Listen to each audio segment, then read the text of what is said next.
Welcome back here. We got another project going on right here. So we got to do some NIC teaming.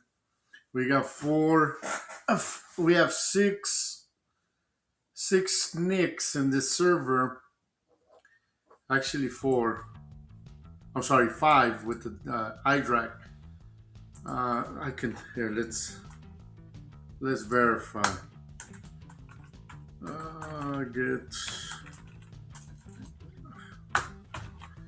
Get NetAdapter. We'll see how many NICs we have. So we're gonna do some NIC teaming for my VMs. We have four, including the with the iDRAC. So and I have two hosts. Whoever saw my previous videos, this is the project ongoing. This is the second host. I have two hosts. One Hyper-V here. Two. This is a new one. I'm starting it up. But as you guys can see, on this host Hyper-V, I do have a virtual switch already. It's already set up.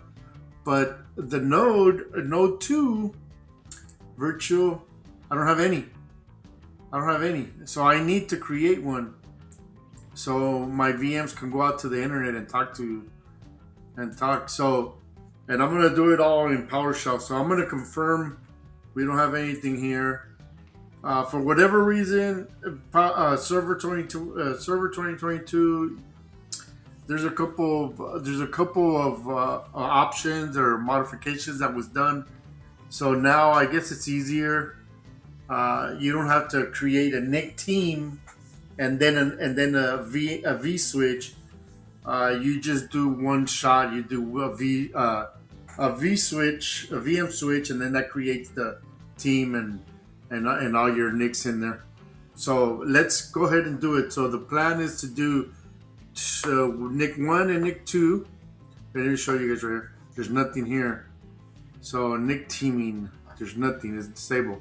So once it's for here. So once and I have the commands right here. I'm gonna scooch it over. But once I create the NIC, so the goal is to create NIC 1 and 2 for traffic for the VMs, and then I'm gonna do a standalone NIC3 and NIC4, which NIC3 will be for like a backup, so I can plug in the Synology, and then NIC4 is gonna be, I'm either gonna put in a firewall, or I'm not sure yet, but I just want to separate them. This is the lab. This is how I'm gonna. This is the lab I'm gonna create, emulate work, because I got a project at work. So, but this is what I'm doing right here now. Two NICs on one team, and then standalone NICs 3 and 4. So that'll be a total of 4 NICs. At work, I'm gonna do 6. The same, but just with adding more. So let's start. Quick background right here. So even before I start, I have to make sure that none of my NICs are already NIC teamed and they're enabled. So I'm going to verify this. Verify that my NICs are up. Ensure both NICs are up and enabled. Otherwise, if they're disabled, then we have to enable them. That's one of that's the first thing you have to do. So look up, and then I can see my MAC address. This right here tells me that I'm good to go. If it was down, or if it was NIC teamed already, then it would show differently. So now I'm gonna do one. I know because I already wiped them, but at work, and if you guys when you guys start doing a NIC team, this up, and then there. So this 100 megs, I don't know. I tried to figure out why they're all at 1 gig, and then this 100 megs I NIC2. I couldn't figure it out. I looked around, but this is another project. I'm gonna figure it out, because technically these ports are at 1 gigabit. This is an older server, but they're at 1 gigabit. I have 1 gigabit cable. So that's another video. So let's go ahead and get started. Let's go back into the so here we're gonna start with the switch NIC1 NIC2. So if this command works as this should, we're golden. And then I'll go do the standalones 3 and 4. So let's go ahead and let's verify NIC1 and 2 enabled. Let's see what's going on here. The beauty of virtualization, you can have multiple. Oh, good. You know what? I wanted to create a different name, but that's good. So, okay, so it's teamed interface. So let's go and check. Nick, no. What is the command?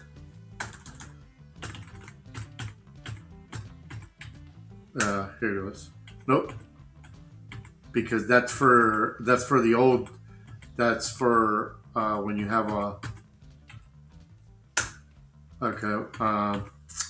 When you don't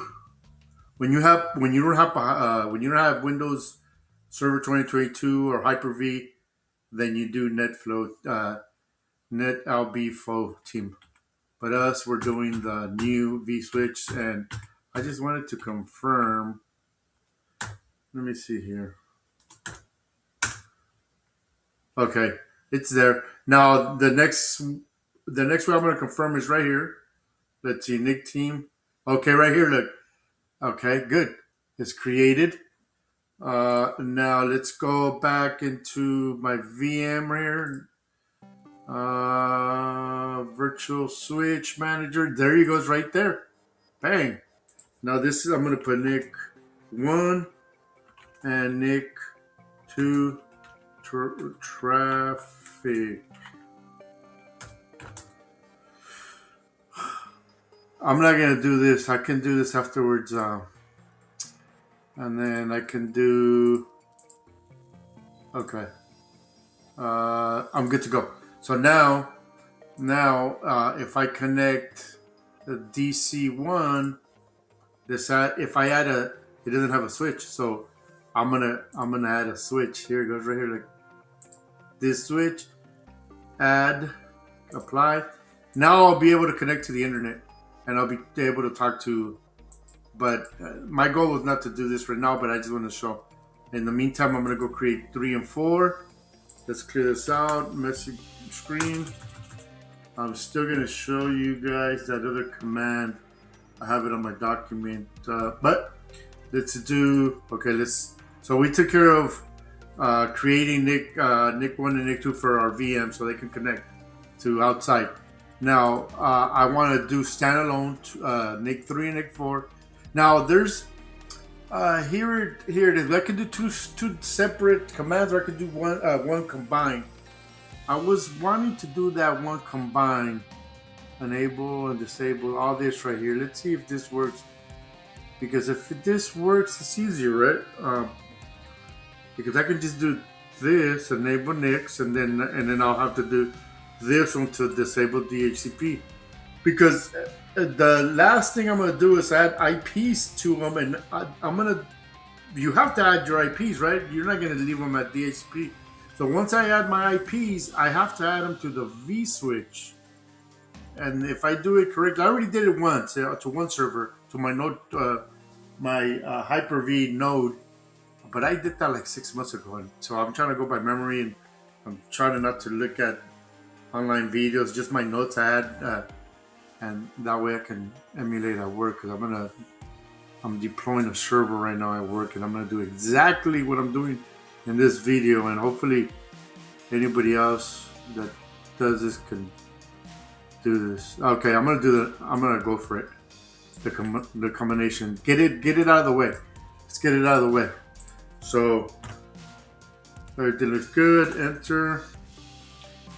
And then I'm gonna show you guys where I'm gonna add the NICs, the IPs on team 1 and 2, and then NIC3 and NIC4. So 3 different IPs for these NICs. But on the virtual side, not on the. We're not gonna do on the physical because that will break. I already know that, and everybody should know that. All right, come on, what's going on? Oh, okay. So this is normal behavior. You get a disconnection. Now, if it doesn't connect, then I'm gonna have to go downstairs and grab that IP, or wait until is hopefully it reconnects. I'm gonna do a quick pause. I'll wait, but definitely this is what it should, the behavior. Okay, so I got disconnected, but so the one that I nicked team was .51, so I kept so once after the 5th try it didn't reconnect, but in my case I knew the IP order, so that's another plus. That's another something you have to know. You can't just you have to be prepared for all this. I just completely forgot that I was gonna get disconnected. Plus, I have the switch down in the server down in the bottom. Oh wait a minute, this is DC1. Nope. So I don't want to go to 53. I'm gonna try it again. 49. Nope.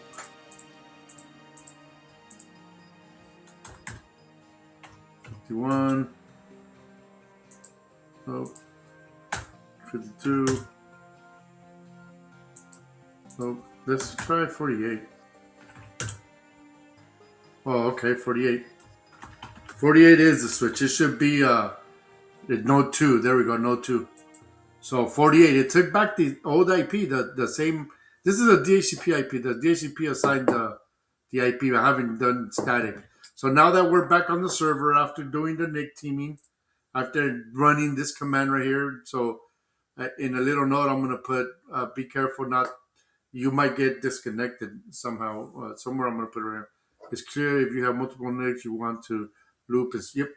So, okay, so now that is booting up, let's get back in, let's go check out our NICs. Let's see how it looks. And you guys can see, I already joined this to the domain. I have a separate domain. That's another video I'm going to do. So this is a domain with besides, it's not on the same domain as the VMs. It has to be separate. That way you're isolated and you're protected. It's like a failover.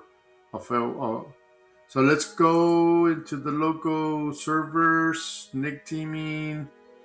All right, here it goes. Our NIC teaming disabled. Doesn't matter.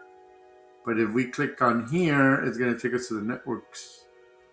Here it goes. Okay, so which one is our V? Here, this one right here is 1 and 2. And here is a good point right here. 1 and 2, the reason I have a switch of 1 and 2 is because I created a switch because I'm going to go out on traffic. But on here, I didn't create a switch. If you guys look carefully right here, there's not a switch because 3 is going to be backup. It's going to be a storage. So there's a standalone dedicated NIC. And 4 is going to be for some firewall, something else. But I did this on purpose because, oh, here it goes, standalone. So that's the reason I didn't get no vSwitch. And that's fine. That's how I was expecting this. So now I'm still going to go in here and add IPs because I don't want to lose them through the Dhcp. I'm not going to do it right now. This is the most important one right here because this is controlling the ones that my VMs are going to be on. So now what I'm going to do is I'm not going to follow. Let me see. Oh yeah, because remember my V manager, my hyper manager, these right here, and here I have one of the domain controllers up. I'm gonna connect it. I'm gonna show you guys that it's on a different domain. So this is an important note for me and for whoever's doing the similar projects because we want to make sure that they talk to each other, but at the same time they're not in the same domain. I didn't want to do this, but I want to show this on the video because it's a very important note. This is a very important part. So here, in the meantime, I'm going to do ipconfig just to get the. All right, we're going to do with this right here. So I'm going to I'm going to put 192.168.1.48. That's a 2. All right. /24. Default gateway 192.168.1.1. Let me see. .1. And then I'm going to point it to itself. I'm going to point it to itself for DNS and Google. All right. So now that we have that, I hope I don't get disconnected, but if I do, it should reconnect because this should reconnect right away. And if it doesn't, we're going to have to grab back in. Perfect. It connected immediately. I was afraid I was wanting to. Okay, so now that we have, so let's see. So we have this. All right, we don't need to go into the command prompt. So, okay, I wanted to show you guys real quick before I end the video. So my host, where I'm hosting Hyper-V, I have 2 nodes. On Hyper-V, I have all my main nodes, my main servers, and then on node 2, which I migrated to node 2 from Hyper-V because of the spacing. This one, let's check out to see the domain so you guys can see. This domain is in hyper-v.local. See how it's different than the host for isolation. So this, if this goes down, my host, I guess it's also a security. If you guys are starting to build the lab, it's very important that you guys do something like this. Best practice. Microsoft recommends it. Look at this.